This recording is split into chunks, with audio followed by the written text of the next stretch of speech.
Hi friends, welcome to Lakshmi కథల హరివిల్లు. మనం ఇప్పుడు ఆకెళ్ల సూర్యనారాయణమూర్తి గారిచే రచింపబడిన కుర్చీ అనే కథ గురించి చెప్పుకుందామండి. చూడు శంకర్, 32 సంవత్సరాలు పూర్తయ్యాయి. ఈ కుర్చీలో కూర్చుని ఇది నన్ను, దీన్ని నేను జాగ్రత్తగా చూసుకుంటూ వస్తున్నాము అన్నాడు కృష్ణమూర్తి కుర్చీ చేతుల మీద తన చేతులతో సున్నితంగా స్పృశిస్తూ. మూర్తి సార్, ఆఫీసు మారింది, మనుషులు మారుతున్నారు, అన్ని వస్తువులు మారుతున్నాయి. మీరు మీ కుర్చీ తప్ప. నిన్న మొన్న కొత్తగా వచ్చిన వాళ్ళు కూడా పాత ఫర్నిచర్ మార్చమంటూ రోజూ నా వెంట పడుతున్నారు. 6 నెలలకో ఏడాదికో కొత్త ఆఫీసర్ రావడం, రాగానే లక్షలు ఖర్చు పెట్టించి ఛాంబర్లో ఉన్నవి బయటపడేయమనడం, కొత్తవి పెట్టించడం, చివరికి కిటికీల కర్టెన్లతో సహా మార్పించడం, 3 ఏళ్లకోసారి కొత్త మేనేజ్మెంట్ రావడం. వాళ్ళ సంగతి చెప్పేదేముంది? నాకన్నా బాగా మీకే లెక్కలన్నీ తెలుసు. నా 12 ఏళ్ల సర్వీసులో ఎంతమందిని చూడలేదు? అడపాదడపా ఈ పాత భవనానికి బయటి వరకు కొత్త హంగులు, లక్షల్లో బిల్లులు. సర్లేండి, ఫర్నిచర్ స్టాక్ తీసుకోవాలి. కుర్చీ నంబర్ 12, టేబుల్ నంబర్ 16 అంతేగా అంటూ తన గోడు వెళ్ళబోసుకుంటూ లెక్కలు రాసుకుంటున్నాడు జానీటర్ శంకర్. పక్క సీట్లో ఉన్న జూనియర్ క్లర్క్ హేమంత్, సర్లే శంకర్, మూర్తి సార్కి రిటైర్మెంట్ గిఫ్ట్గా అవే ఇస్తే సరిపోతుంది అంటూ పెద్దగా నవ్వాడు. కృష్ణమూర్తి చిన్నగా నవ్వుకుంటూ కంప్యూటర్లో మెయిల్స్ చూసుకుంటున్నాడు. రిటైర్మెంట్ అనే మాట వినగానే ఆలోచనలు చాలా వెనక్కి వెళ్ళిపోయాయి. డిగ్రీ అయిన వెంటనే దొరికిన ప్రైవేటు ఉద్యోగంలో చేరిపోవాల్సి వచ్చింది. పెళ్లి సంబంధాలు చూస్తామని ప్రయత్నాలు మొదలెట్టారు పెద్దవాళ్ళు.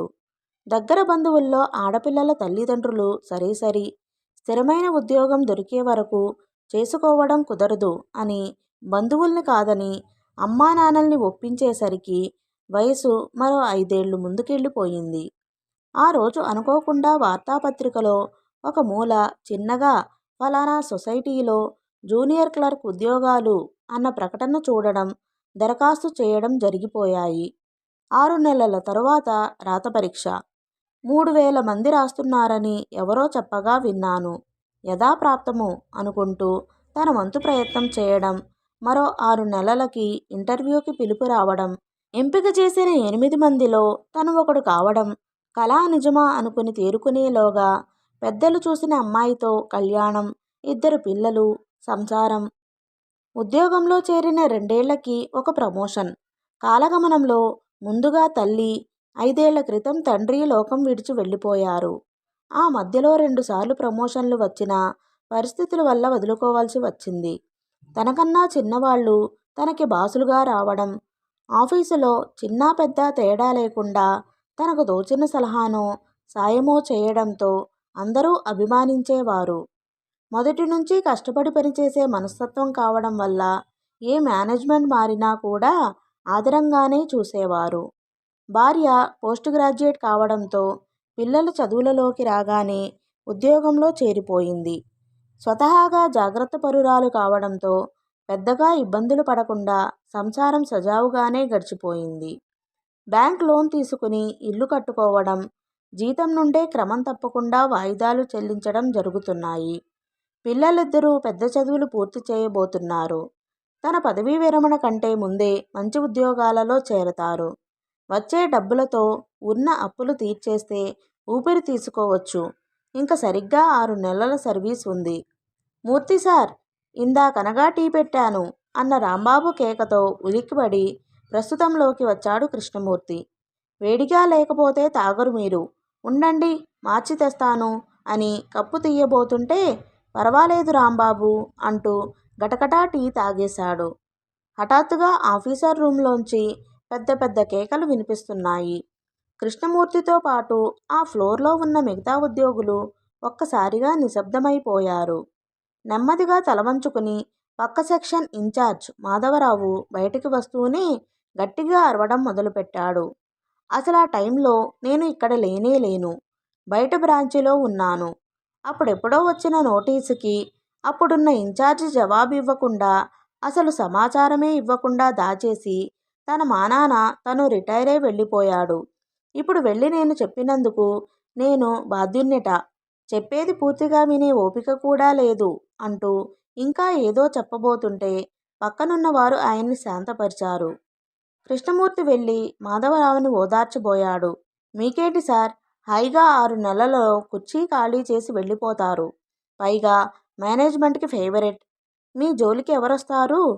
నేనింకా 2 ఏళ్ళు భరించాలి, కర్మ అంటున్న మాధవరావుని ధైర్యంగా ఉండాలి అన్నట్టు భుజం తట్టి పనుందని వెళ్ళబోయాడు కృష్ణమూర్తి.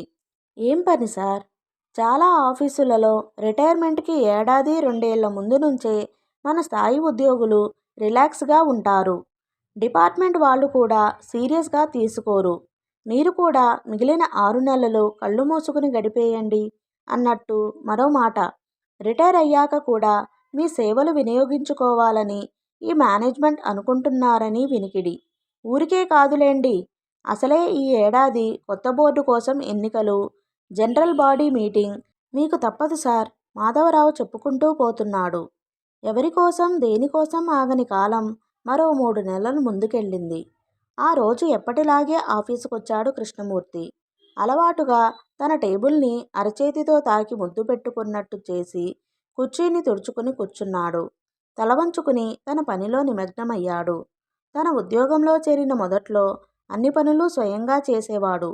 కొంతకాలానికి కంప్యూటర్ ప్రవేశపెట్టిన కొత్తల్లో కొంతమంది ఉద్యోగులను ఎంపిక చేసి శిక్షణ కోసం బయటికి పంపించారు. వారిలో తనొకడు. త్వరగానే నేర్చుకున్నాడు. పని కాస్త సులువైంది. ఎవరెలాంటి సమాచారం కావాలని అడిగినా త్వరగా ఇవ్వగలిగేవాడు. రీక్రియేషన్ క్లబ్ సెక్రటరీ రాంప్రసాద్ వచ్చి, మూర్తి సార్, రేపు సాయంత్రం సెటిల్మెంట్ సెక్షన్ భాషాగారి రిటైర్మెంట్ ఫంక్షన్. మీరే ఫంక్షన్ నడిపించాలి. గుర్తు చేద్దామని వచ్చాను అని వెళ్ళిపోయాడు. ఆఫీసులో జరిగే అన్ని కార్యక్రమాలకి కృష్ణమూర్తి వ్యాఖ్యాత. పెద్ద పెద్ద ఆఫీసు మీటింగుల స్టేజ్ నిర్వహణ కూడా తనకే అప్పచెపుతారు. మూర్తి సార్, ఆఫీసర్ గారు అర్జెంటుగా రమ్మని పిలుస్తున్నారు అన్నాడు అటెండర్ బహదూర్. నోట్ ప్యాడ్ తీసుకుని ఆఫీసర్ గదిలోకి నడిచాడు కృష్ణమూర్తి. కూర్చోమనకుండానే, ఏమిటి పెనాల్టీ నోటీస్? కట్టకపోతే అరెస్ట్ వారెంట్ ఇస్తామంటున్నారు ఇన్కమ్ ట్యాక్స్ డిపార్ట్మెంట్ వాళ్ళు. ఏం చేస్తున్నారు మీరంతా? మేనేజ్మెంట్ వాళ్ళు నన్ను బాధ్యుణ్ణి చేస్తారట. నాకేంటి సంబంధం? ఇలా ప్రతి విషయం నేనే చూసుకోవాలనుకుంటే మీరంతా ఎందుకు? సెక్షన్లో మీరేగా సీనియర్ అంటూ గట్టిగా అరవడం మొదలుపెట్టాడు ఆఫీసర్. అది కాదు సార్, మా బాస్ ఎక్స్ ఇండియా సెలవు పెట్టి సింగపూర్ వెళ్ళారు. వెళ్లే ముందు కూడా నాకేం చెప్పలేదు. అయినా ఆడిటర్ గారికి ఫోన్ చేసి ఏం చెయ్యాలో తెలుసుకుని మీకు తెలియచేస్తాను అనునయంగా చెప్పబోయాడు కృష్ణమూర్తి. వినే మూడ్లో లేడు ఆఫీసర్. మీకెంతుంది సర్వీస్? 2 నెలలా 3 నెలలా? అడ్మినిస్ట్రేటివ్ గ్రౌండ్స్ మీద మిమ్మల్ని బ్రాంచ్కి ట్రాన్స్ఫర్ చేస్తున్నాను. సాయంత్రం రిలీవ్ అయ్యి రేపు జాయిన్ కావాలి. తడబడ్డాడు కృష్ణమూర్తి. సార్, ఒక్కసారి వెళ్ళి ఎండీ గారిని కలుస్తాను. ఆయనే మీకు ఆర్డర్ అర్జెంటుగా ఇవ్వమని చెప్పి వెళ్ళిపోయాడు కూడా. మరో అవకాశం లేకుండా పోయింది.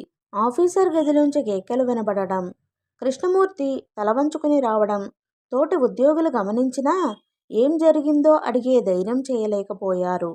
నీరసంగా కుర్చీలో కూలబడ్డాడు కృష్ణమూర్తి. కొద్ది క్షణాలు కళ్ళు మూసుకున్నాడు. నిజానికి ఇందులో తన తప్పేంటో అర్థం కాలేదు. అలాగని 3 నెలల కోసం బ్రాంచ్కి వెడితే చేయని తప్పు చేసినట్టుగా నిర్ధారణ అవుతుంది. అది అవమానమే కాదు, అభిమానం చంపుకోవడం కూడా. అందుకే ఒక నిర్ణయానికి వచ్చాడు. స్వచ్ఛంద పదవీ విరమణ పత్రం తయారు చేసి ఆఫీసర్కి అందచేసి బయటకు నడవబోతూ తన కుర్చీకేసి చూశాడు. ఆఖరిసారి కూర్చుని వెళ్ళమన్నట్లుగా అనిపించి వెనక్కు వచ్చాడు. కొద్దిసేపు కూర్చున్నాక లేవబోతుంటే ఫట్ మన్న శబ్దం వినిపించి వెనక్కి పడబోయి టేబుల్ని పట్టుకుని లేచాడు. చూస్తే కుర్చీకి వెనకవైపు ఒక కాలు విరిగిపోయింది. తోటివారు సాయమందించబోతే సున్నితంగా తిరస్కరించి బయటకు నడిచాడు.